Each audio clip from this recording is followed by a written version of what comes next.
시온의 딸들은 기뻐하라고 말씀합니다. 예루살렘의 딸들은 즐거이 부를 지어다 말씀합니다. 왜냐하면 오늘 우리에게 나의 왕이 임하시기 때문입니다. 아버지 하나님, 이 시간에 내 심령 가운데 만왕의 왕 오시옵소서.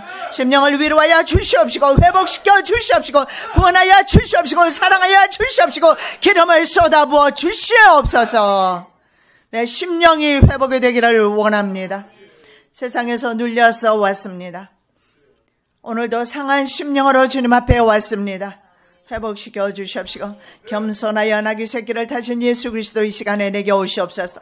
만왕의 왕 되신 예수께서, 메시아께서 이 시간에 내 심령 가운데 오셔서 만지시고 위로하시고 회복시키시고, 다시는 넘어지지 않게 도와주시옵시고, 다시는 세상에 곁눈질하지 아니하고, 세상과 짝하지 아니하고, 세상에 물들이지 아니하고, 낙심하지 아니하고, 초조하지 아니하고, 불안하지 아니하고, 염려하지 아니하고, 넘어지지 아니하고, 굳세게 서서 군사와 같이, 장수와 같이 걸어갈 수 있도록 인도하여 주시옵소서. 오늘도 여호와 하나님, 하나님의 말씀을 교훈하기를 원합니다. 성령 하나님께서 친히 말씀 증거하여 주셔서, 사람의 말이 아니라 하나님께서 이 시간에 친히 증거하셔서 우리의 심사를 통촉하시고, 우리의 관절과 골수를 찔러 쪼개는 말씀 되어서 이 말씀 붙잡고 세상을 승리하며 원수 마귀를 이기며 이 말씀대로 살아갈 수 있는 우리 하나님의 귀한 자녀들 되게 하여 주시옵소서.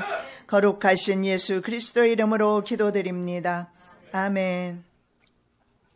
제목의 말씀은 내 왕이 임하신다. 이 시간에 만왕의 왕 되신 예수 그리스도께서 내 심령 가운데 임하시기를 예수 그리스도 이름으로 축복합니다.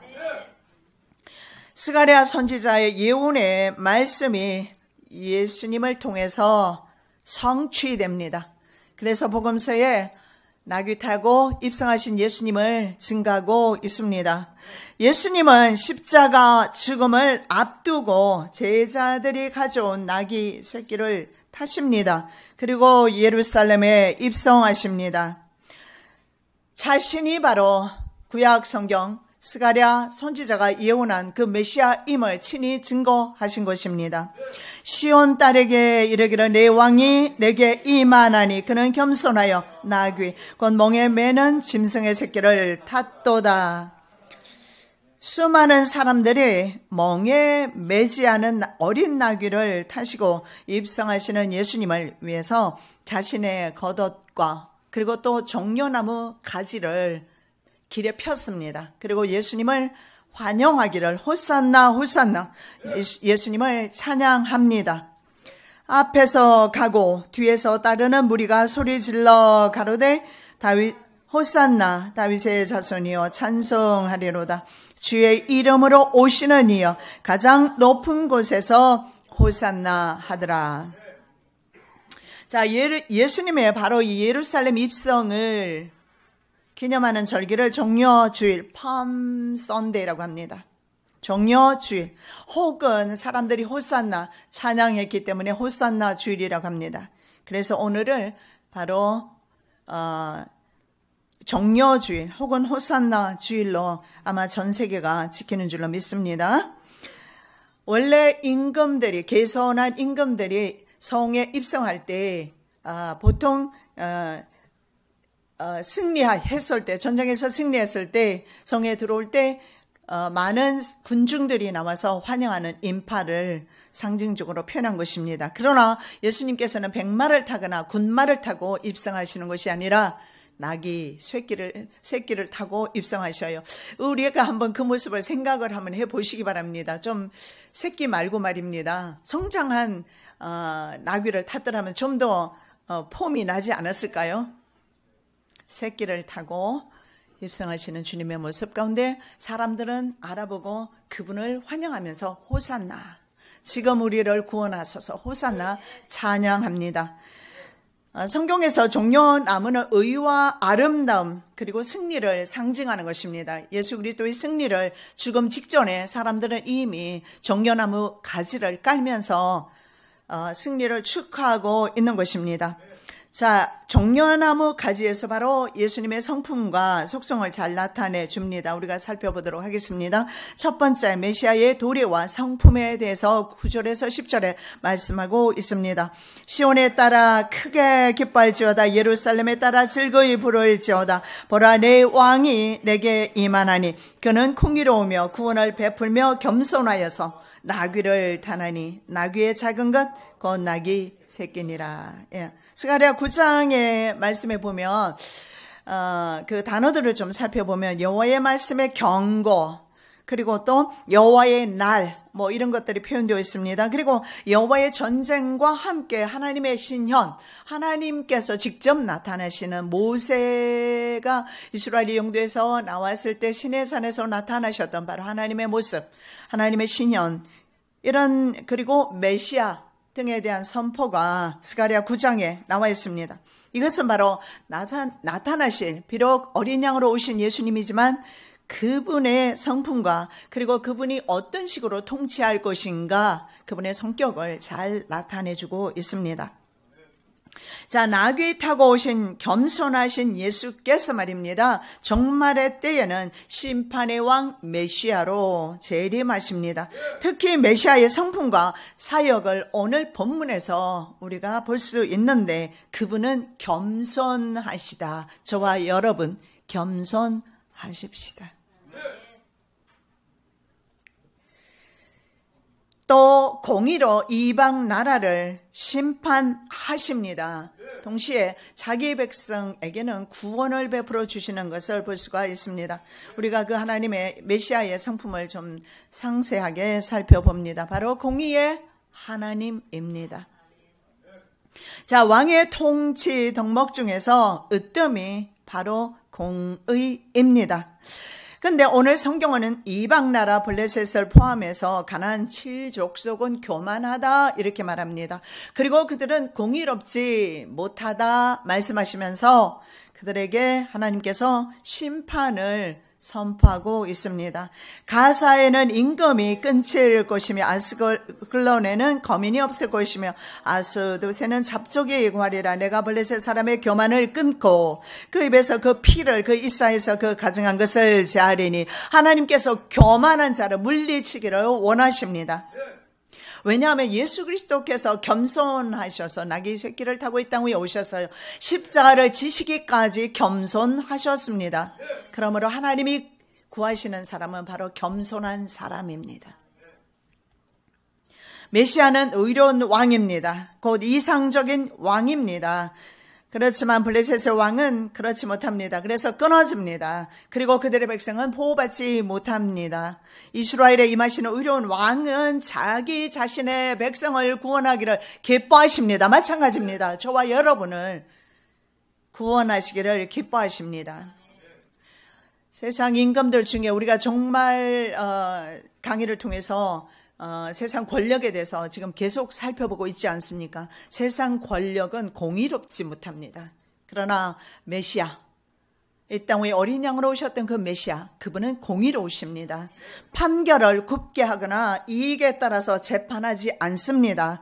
이스라엘의 대제사장의 가슴에 보면 우림과 둠밈이 들어간 판결 흉패라는 것을 부착하고 다녔습니다. 이스라엘의 대제사장은 우림과 둠밈은 빛과 완전함입니다. 하나님의 공의의 속성을 드러내고 있습니다. 하나님의 두 가지 속성이 바로 사랑과 공의입니다. 공의는 바로 하나님의 사랑을 또 다르게 표현한 것이 바로 공의입니다. 하나님의 이 공의와 사랑을 우리가 어디에서 살펴볼 수 있는가? 바로 십자가의 사랑입니다. 이 십자가 사건을 통해서, 구속 사건을 통해서 하나님의 공의와 하나님의 사랑을 한꺼번에 볼 수 있습니다. 무슨 말입니까? 인류의 죄를 위해서, 인류의 죄를, 누군가 그 죄책을, 책임을 져야 하는데 하나님은 아들에게 그 책임을 전가시키고, 그리고 우리는 구원해 주시는 것입니다. 그래서 그 십자가 말로 이 십자가는 바로 하나님의 사랑을, 하나님의 그 공의를 한꺼번에 표현해 주는 것입니다. 구약 시대에 보면 이스라엘 백성의 죄를 이스라엘 백성들 대신에 말입니다, 동물들에게 그 죄를 찾았습니다. 그래서 인간의 죄책을 짊어지고 동물들이 번제단에 번제물로 드려졌습니다. 신약시대에 오면서 더 이상 동물 제사는 폐하여집니다. 그리고 대신 인신제사가 드려지는데 예수 그리스도를 통한 제사, 바로 예수 그리스도께서 그 모든 인류의 죄책을 지고 십자가에 달리신 것입니다. 제6시로부터 온 땅에 어둠이 임하여 제9시까지 계속하더니, 여러분, 하나님의 공의가 십자가를 통해서 나타났는데요. 제6시부터 9시까지 온 지구상에 흑암이 드리워져 있었습니다. 이것은 바로 하나님께서 공의를 실현하기 위해서 사랑을 우리 인류에게 주시기 위해서 당신 아들을 못 박으시고 그 찢어지는 가슴의 표현이 바로 어둠이 아니겠습니까? 이 어둠은 바로 하나님의 마음이었던 것입니다. 십자가에 달려 있었던 아들이 십자가에 달려서 피와 물을 흘리고 있었던 그 순간에 온 지구는 어두워집니다. 이것이 바로 하나님의 마음이었어요. 하나님은 우리의 죄를 당신의 아들에게 모두 전가시킨 것입니다. 여러분, 창세기에 보면 창조 전에 온 세상은 어둠으로 흑암으로 덮여 있었습니다.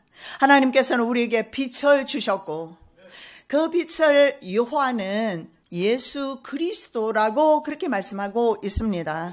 그러나 인간은 예수 그리스도를 십자가에 못 박음으로 그 빛은 세상에서 사라지게 됩니다. 바로 하나님의 공의가 십자가에 못 박히게 되는 것입니다. 요한은 그것을 우리에게 증거하고 있습니다. 만왕의 왕을 십자가에 못 박았습니다. 그래서 세상의 의가 떠나고 다시금 흑암이 덮입니다.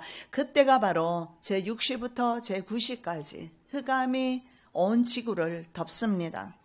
의에 대하여라 하면 내가 아버지께로 가니 너희가 다시 나를 보지 못하며, 공의가 십자가에 못 박힘으로 세상에서 없어지게 된 것입니다. 하나님께서는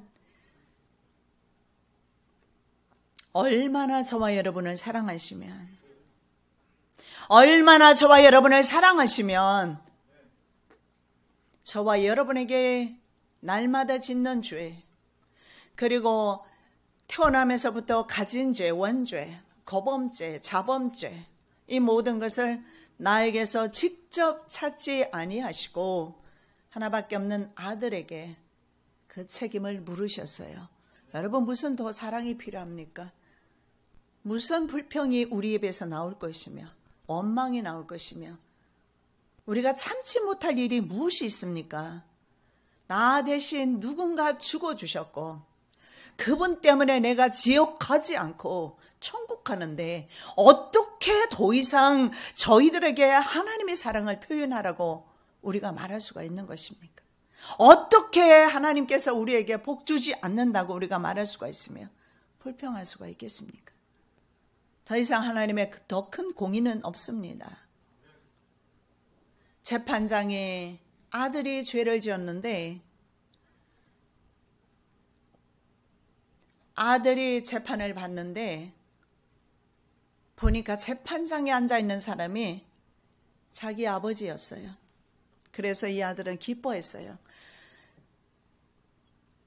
왜냐하면 아버지가 자기의 죄를 사면해 줄 줄로 믿었습니다. 그러나 아버지는 그 아들에게 벌을 내렸습니다. 그리고 이 아들은 감옥에 갔습니다.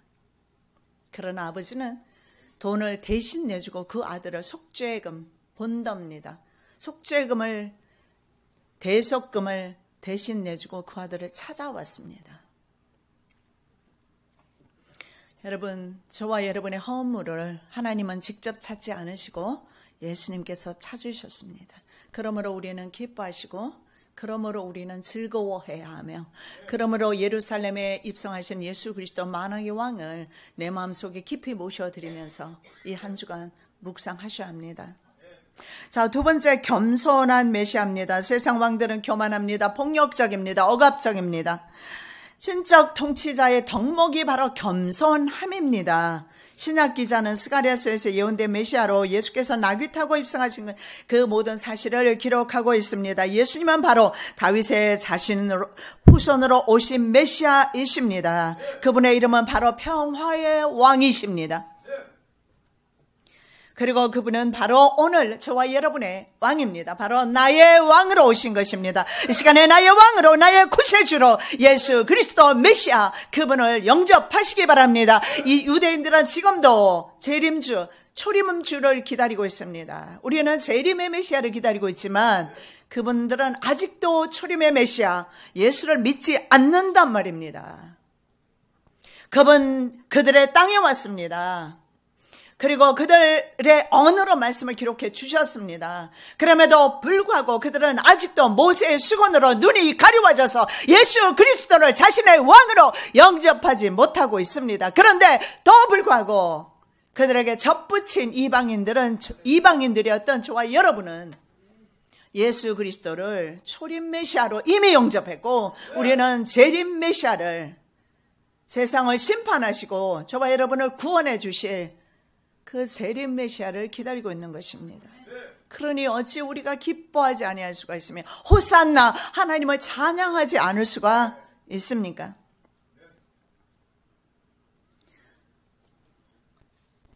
폭력적이거나 억압적인 이방 왕들과는 전혀 다른 모습입니다. 나귀는 에브라임의 전투용 말과 비교되고 있습니다. 오늘 본문에 보면 상대적으로 나귀를 탔다라는 것은 좀 위신은 좀 깎여요. 그죠? 위신뿐입니까? 왜 인간에게 만왕의 왕 대신 하나님께서 침뱉음을 당해야 되고 창에 찔려야 하고 가시멜류관을 써야 하고 예수님께서 그 모욕적인 말과 언사를 다 참고 견뎌야 했습니까? 그것이 바로 하나님의 공의, 하나님의 사랑을 실현하기 위해서. 나귀 새끼를 탄 메시아는 그 모습에서 위풍당당하게 입장하는 군마를 탄, 백마를 탄 세상 왕들과는 다르다라는 것을 보여주셨습니다. 그것이 바로 예수님의 사역입니다. 그것이야말로 예수님의 성품을 나타내고 계십니다. 바로 그분은 공의와 겸손의 왕으로 이 땅에 오셨습니다. 그분은 바로 또 평화의 왕으로 이 땅에 오셨다고 누가는 전하고 있습니다. 지극히 높은 곳에서는 하나님께 영광이요 땅에서는 기뻐하심을 입은 사람들 중에 평화로다. 성경에 오늘 말씀에 보면 병거와 말과 활이 나옵니다. 이것은 아시는 대로 전쟁 도구입니다. 적그리스도 또한 마지막 때 이런 무기를 가지고 나타납니다. 계시록 6장 2절 내가 이에 보니 흰 말이 있는데 그 탄 자가 활을 가졌고 면류관을 받고 나가서 이기고 또 이기려고 하더라. 여러분 그 당시 예수님 당시에 권력자들은 그 권력의 힘을 가지고 예수님을 십자가에 못 박았습니다. 그러나 예수님은 왕이시면서도 겸손하게 못 박힘을 당했습니다. 왜냐하면 저와 여러분을 위해서, 아니요, 나를 위해서, 나의 왕 되시기 위해서, 나의 심령의 왕 되시기 위해서, 나의 가정의 왕이 되시기 위해서 그분은 십자가에 못 박히신 것입니다. 그 수많은 인간으로부터 참혹한 모욕과 들을 수 없는 그런 비난의 말씀을 듣고 인간으로서 여러분 이 십자가 보통 그 십자가형은요 사형법 중에 가장 끔찍한 것입니다. 가장 무서운 것이에요. 왜냐하면 십자가에 못 박으면 7일 동안 매달려 있으면서 고통을 당하면서 서서히 죽어가요. 예수님은 왜 7시간 만에 운명하셨어요? 예수님은 이미 창에 가시 그리고 머리에 가시 멜류관 피와 물을 다 흘리셨잖아요. 그래서 금방 운명하신 것입니다. 그런데 그 옆에 있는 강도는 어떻게 됐어요? 죽지 않아서 다리를 꺾어야 했습니다.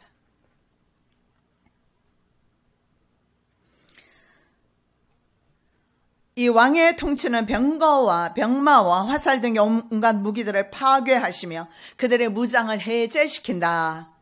고 성경은 오늘 말씀하고 있습니다. 내가 에브라임의 병거와 예루살렘의 말을 끊겠고 전장하는 활도 끊으리니 그가 이방 사람에게 화평을 전할 것이요. 이사야 2장 4절 말씀도 바로 이런 전쟁 무기들을 마지막 때 재림주가 오셨을 때 다 끊어버려 주시겠다 말씀합니다. 그가 열방 사이에 판단하시며 많은 백성을 판결하시리니 무리가 그 칼을 쳐서 보습을 만들고 그 창을 쳐서 낫을 만들 것이며 이 나라와 저 나라가 다시는 칼을 들고 서로 치지 아니하며 다시는 전쟁을 연습지 아니하리라. 그렇습니다. 주님께서는 평강의 왕으로 오셨습니다. 그래서 수많은 참된 주의 자녀들은요, 주의 종들은 심지어 자기의 목숨을 다른 사람이 죽일 이유가 없지 않습니까? 그럼에도 불구하고 순교하면서까지도 예수님의 그 모습을 따라갔던 것입니다. 세 번째, 구원의 메시아. 여러분 있잖아요. 이 구원, 이것은 어떤 구원이라는 단어를요, 문제 가운데서 save 혹은 deliver, 이것을 구원이라고 합니다. deliver는 피자면 deliver를 하는 것이 아니라 우리의 생명까지도 옮겨주신 거죠. 어디로부터? 죄와 사망으로부터 옮겨주셨어요. 이것이 바로 딜리버입니다. 이것이 바로 세이비어. 그래서 예수님은 세이비어라고 하는데, 예수와 예수, 호세아, 여호수아 같은 이름이죠. 근데 이 구원이라는 것은요, 영혼까지 구원하시는 메시아가 참 메시아라는 사실을 아셔야 합니다. 때로는 세상에서 우리의 모든 각종 문제로부터 구원받을 수 있습니다. 그러나 그것은 참 구원이 아니죠. 우리의 생명을 구원하시는 메시아, 그분이 바로 예수 그리스도의 사역입니다. 자, 메시아로서의 본질적 사명이, 가장 큰 사명은 인류의 구원입니다.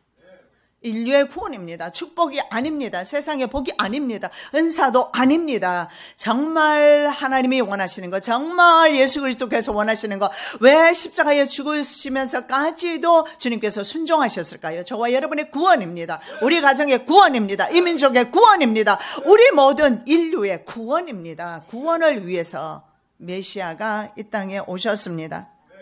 메시아의 통치 영역을 오늘 본문에서 바다에서 바다, 유브라데 강에서 땅끝까지 이른다고 말씀하고 있습니다. 10절, 그의 정권은 바다에서 바다까지 이르고 유브라데 강에서 땅끝까지 이르리라. 그의 정권은, 그의 통치하는 그 통치 영역은 바다에서 바다까지, 유브라데 강에서 땅끝까지 온 지구 전체를 통치한다는 말씀이 됩니다.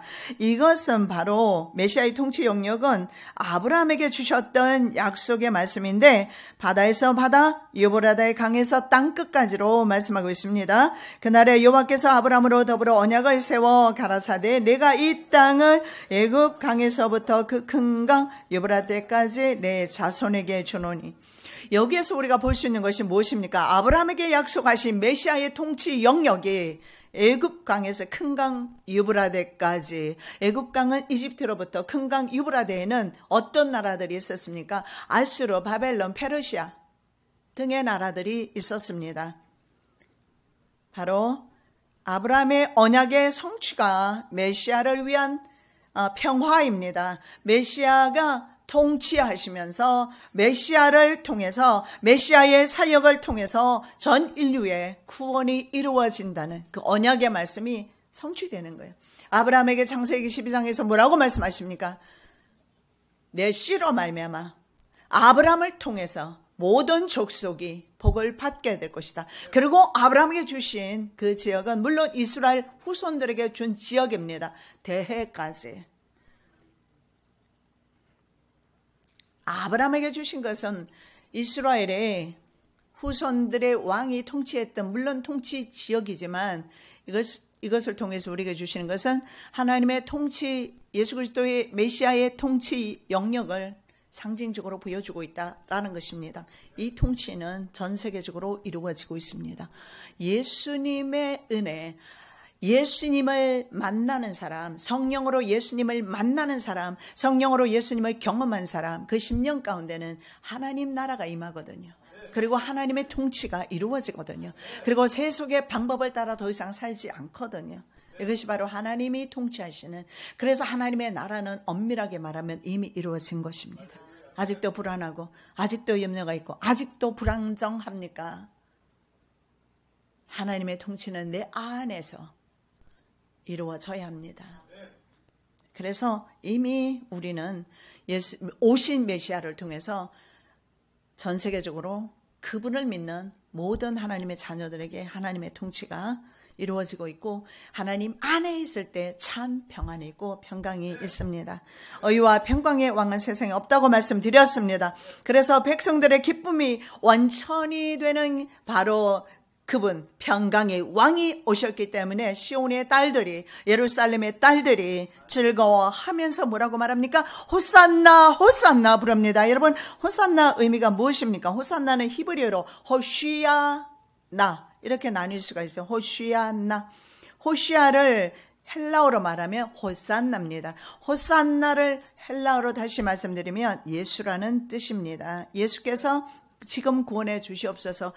지금 구원해 주시옵소서. 이것이 바로 호산나. 호산나는 지금 바로 구원해 주시옵소서. Right now입니다. 지금 바로 이 시간에 내 심령 가운데 오시옵소서. 여러분 멀리 갈 것 없습니다. 먼 시간 아니면 장래 긴 시간이 필요 없습니다. 예수님의 임재는 순간적으로 이루어지는 것입니다. 바로 right now 이 시간입니다. 지금 구원해 주시옵소서. 이것이 바로 호산나입니다. 헬라어로 구원이란 뜻이 바로 예수 지주였습니다. 이것은 호시아나라고 했지 않습니까? 헬라어로 호시아나. 나는 지금이라는 뜻입니다. 호시아는 어떤 의미가 되느냐? 호시아는 호세아 혹은 여호수아 혹은 예수 같은 이름이. 그래서 여호수아는 예수라는 뜻입니다. 마태복음 1장 21절 아들을 낳으리니 이름을 예수라 하라. 이는 그가 자기 이름을 그들의 죄에서 구원할 자이심이라. 그가 바로 세비얼이 무엇입니까? 구원자. 그 구원자가 여호수아, 그리고 그 구원자가 예수, 그 구원자가 호세아. 그래서 호산나는 바로 지금 구원해 주셔서, 지금 이 시간에 구원해 주시옵소서, 지금 이 시간에 내 왕으로 오시옵소서 의미가 됩니다. 자, 두 번째 생각해 볼 주제의 말씀은 해방 주시는 메시아입니다. 11절에서 12절입니다. 또 오늘로 말할진대 내 언약의 피를 인하여 내가 너희의 갇힌 자들은 물 없는 구덩이에서 놓았나니 소망을 품은 갇혔던 자들아 너희는 포장으로 돌아올지니라. 내가 오늘날도 이르노라. 내가 배난에게 갚을 것이라. 이렇게 말합니다. 내 언약의 피를 인하여. 여기에서 바로 예수 그리스도의 십자가의 보혈을 말씀하고 있습니다. 하나님과 이스라엘, 하나님과 성도 사이에 십자가로 맺은 바로 속죄 계약의 피가 있습니다. 이 피는 우리가 세상 끝나는 순간까지, 내 세상 떠나는 그 시간까지 유효합니다. 메시아는 그 언약에 근거하여 자녀들을 구원하기를 기뻐하십니다. 때로는 우리가 낙심, 실망, 좌절할 때 많이 있지만 그러나 주님의 그 언약은 유효합니다. 우리는 언약이라고 프라미스라고 생각할 수 있지만 프라미스가 아니라 커비넌트입니다. 커비넌트는 계약입니다. 계약은 반드시 희생하는 사람이 있습니다. 그 희생하신 분이 바로 예수 그리스도이십니다. 그래서 하나님께서는 예수 그리스도 때문에 우리의 구원을 끝까지 놓치지 않으시는 것입니다. 갇힌 자들을 물 없는 웅덩이에서 놓으셨다. 모든 종류의 웅덩이로부터 이 시간에 하나님께서 놓아주셨습니다. 이 갇힌 자들은요, 해석을 다시 하면 소망의 포로들입니다. 언어의 해석에 보면 소망의 포로들, 이 무슨 말일까요?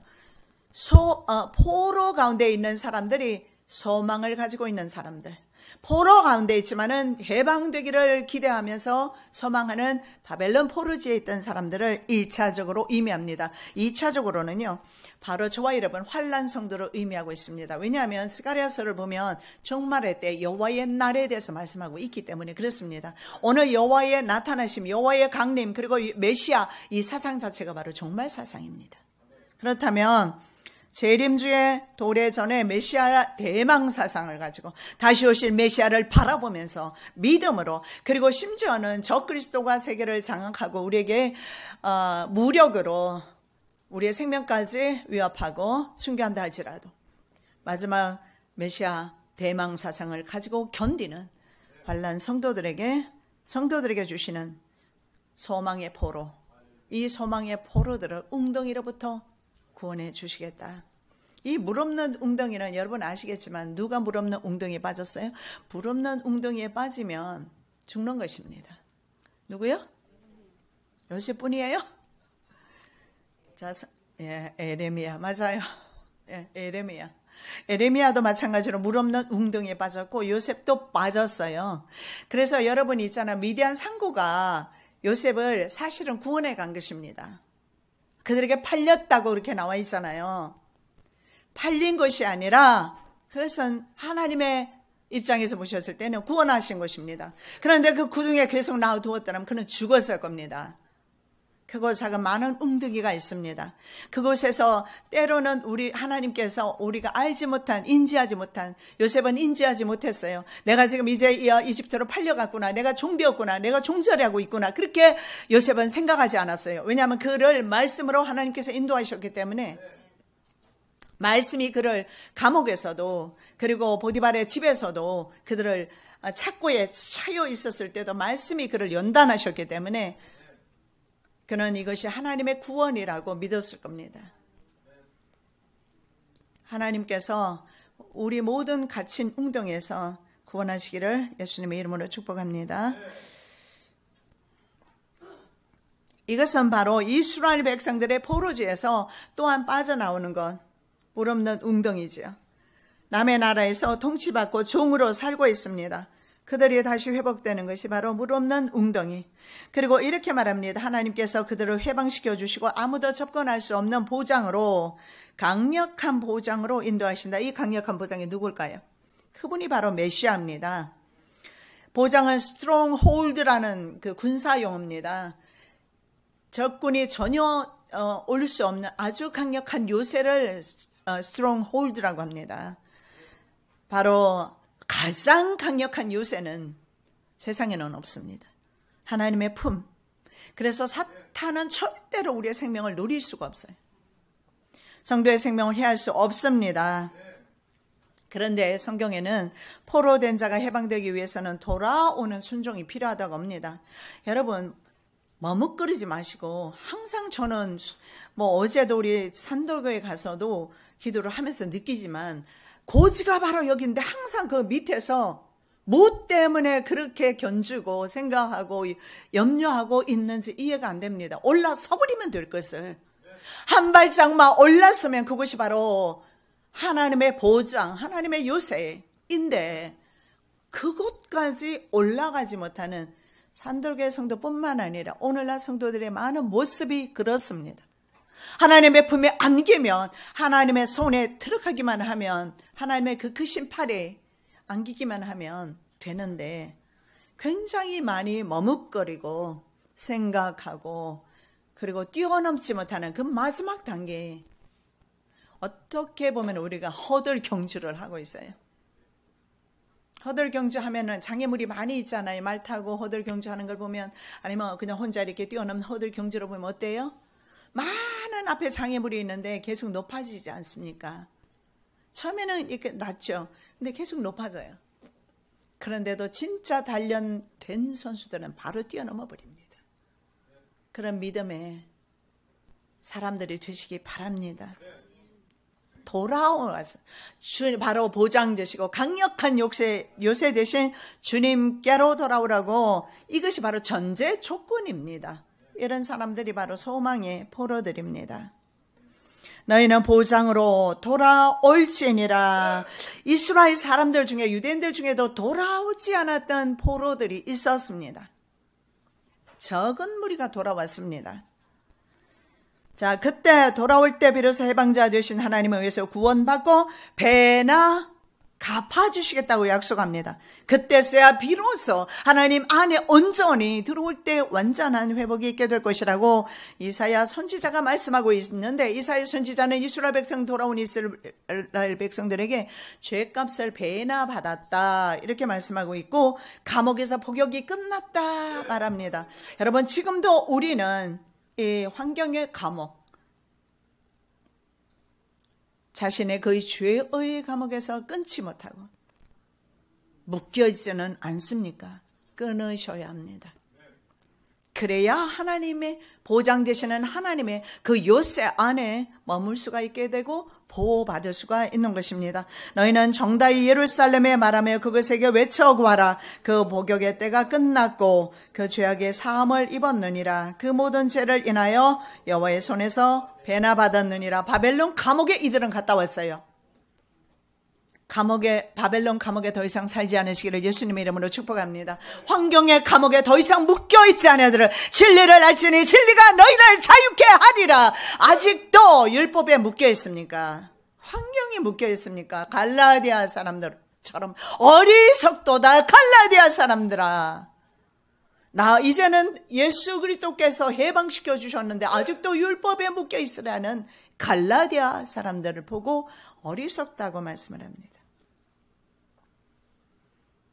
우리는 이미 충분히 이런 환경에, 그리고 바벨론과 같은 세상의 감옥에서 배나 받았어요. 얼마나 곤고하고 얼마나 힘들고 얼마나 고통스럽고 얼마나 어려운 가운데서, 때로는 좌절 가운데 흑암의 엄침한 골짜기로 얼마나 오랫동안 자주 많이 지나왔지 않습니까? Enough, 충분합니다.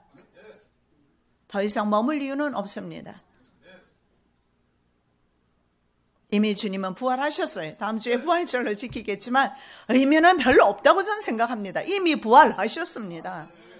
그리고 주님의 보좌, 하나님의 보좌 우편에 그분은 계십니다.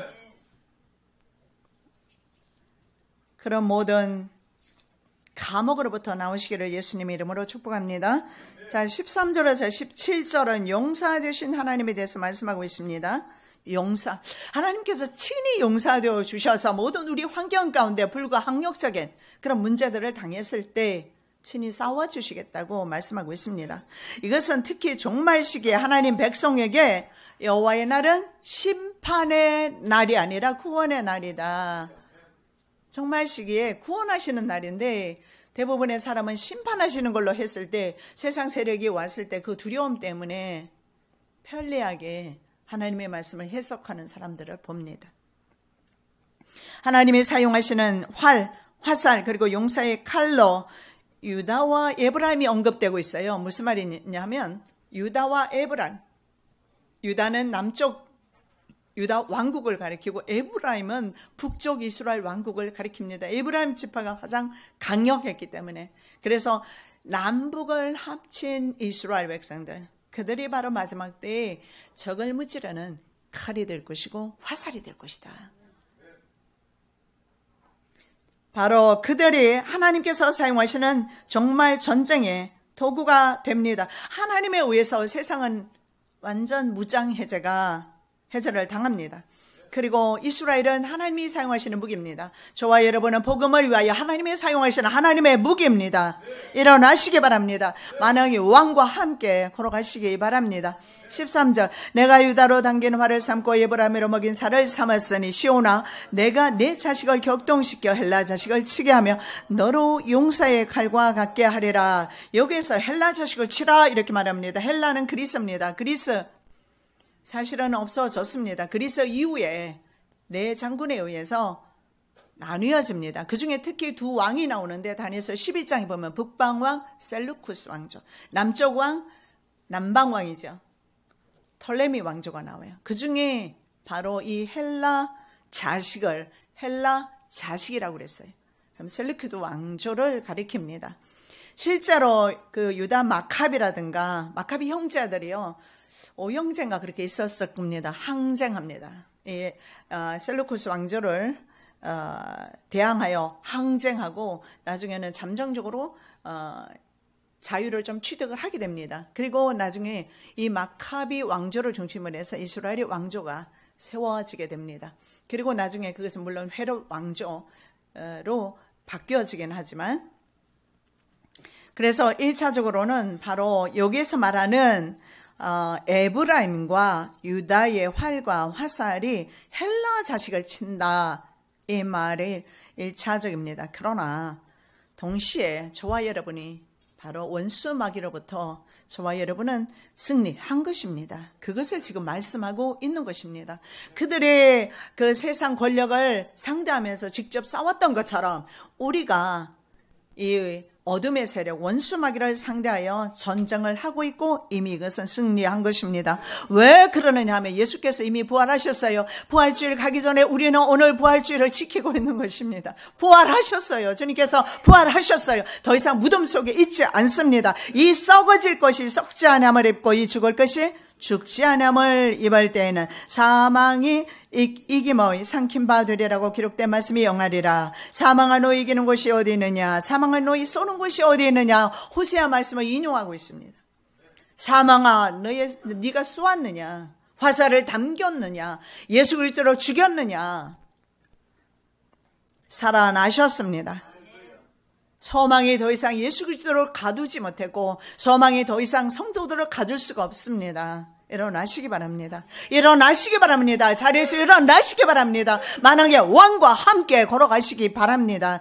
여러분 구태의나 믿음 그대로 가지고 가면 다음 주에도 그 다음 주에도 내년에도 소망 없습니다. 이제는 감옥에서 나와서 왕 되신 하나님과 예수 그리스도 메시아로 재림주로 오시는 예수와 함께 지금 걸어가셔야 합니다. 여호와의 날에 용사이신 여호와의 강림과 함께 직접 전쟁에 참전하시고 전쟁을 승리로 이끌어 주십니다. 나의 전쟁이 아닙니다. 환난의 때는 나의 전쟁이 아니에요. 내가 하려고 할 때 배도하는 일이 일어납니다. 여호와께서 그 위에 나타나서 그 살을 번개같이 쏘아내실 것이며 주 여호와께서 나팔을 불리시며 남방 회리바람을 타고 행하실 것이라. 하나님이 싸우신단 말입니다.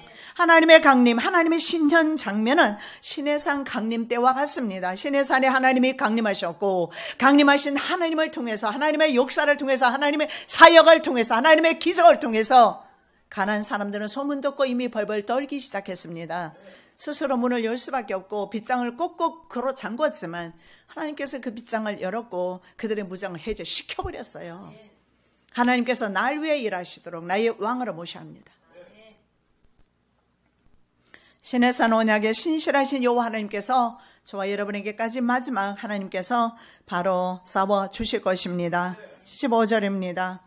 만군의 여호와께서 그들을 호위하시리니 그들이 원수를 삼키며 물맷돌을 밟을 것이며 그들이 피를 마시고 즐거이 부르기를 술 취한 것 같이 할 것인즉 피가 가득한 동이와도 같고 피 묻은 제단 모퉁이와도 같을 것이라. 이것은 전쟁에서 축배되는 이방인들의 모습입니다마는 바로 예수 안에서 승리하는 성도의 모습을 그리고 있어요. 여러분, 스가랴에서 말씀하시는 여호와의 심판의 날은 저와 여러분에게는 구원의 날입니다. 먼저 기뻐하시기 바랍니다. 백성을 위한 여호와로의 하나님의 구원하심이 목자가 양의 생명을 살피는 것처럼 한다고 말씀하고 있습니다.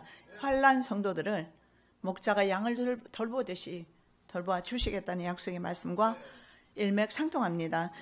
그날에 그들의 하나님 여호와께서 그들을 자기 백성의 양떼같이 구원하시니 그들이 면류관의 보석같이 여호와의 땅에 빛나리로다.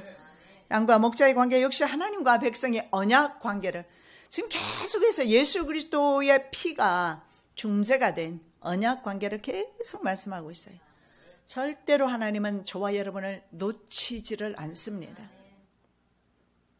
하나님의 구원은 그래서 추수 때의 번영과 축복과 같다고 그렇게 말합니다. 그의 형통함과 그의 아름다움이 어찌 그리 큰지 소녀는 곡식으로 강건하며 처녀는 새 포도주로 그리하리로다. 여러분, 여기에 나오는 소년과 처녀, 이거 전쟁 때 없어집니다. 그리고 곡식과 새 포도주, 이것도 전쟁 시에는 없어지는 것들입니다. 어떻게 신랑 신부가 나올 수가 있고 노래가 끊쳐지는 것이 전쟁 때입니다. 그런데 청년들이 있다라는 것은 풍요롭고 하나님의 풍성한 축복이 주어졌을 적어도 다윗과 솔로몬 통치 시대였을 것입니다. 이런 것은 우리의 어떻게 보면 물질적인 축복을 의미합니다. 여러분, 메시아 그분 왕을 이 시간에 모셔드리면서 물권까지도 하나님께 받으시기를 예수 그리스도 이름으로 축복합니다. 그리스도 안에서 믿는 모든 자에게 주시는 구원의 풍요이기도 합니다. 구원을 받은 저와 여러분에게 주시는 물질의 풍요까지 받으시기 바랍니다. 모든 환경 가운데 환경이 열리고 병든 것들, 질병들이 떠나가고 연약한 부분들이 떠나가고 상처 그리고 썬뿔이 빠져나가고 바로 예수 그리스도의 그 십자가의 보혈로 승리하시기 바랍니다. 그가 찔림은 우리의 허물을 인하며 그가 상함은 우리의 죄악을 인함이라. 그가 징계를 받음으로 우리가 평화를 누리고 그가 채찍에 맞음으로 우리가 나음을 입었도다. 여러분, 모든 환경에서 낫기를 예수님의 이름으로 축복합니다. 여러분의 가정에 그리고 여러분의 심령 가운데 예수 그리스도의 평강이 넘쳐나시기를 예수님의 이름으로 축복합니다. 사랑의 예수님, 감사합니다. 여호와로이 하나님, 마지막 시간까지, 순간까지 양들을 보살펴 주십니다. 마지막까지 우리의 영혼을 보살펴 주십니다. 먹고 사는 문제까지도 주님께서 보살펴 주시오니 만왕의 왕 되신 예수 그리스도만을 모시고 그분을 영접하고 살아가게 도와주셔서 우리들의 영원한 보장이 되어 주시옵소서. 거룩하신 예수 그리스도 이름으로 기도드립니다. 아멘.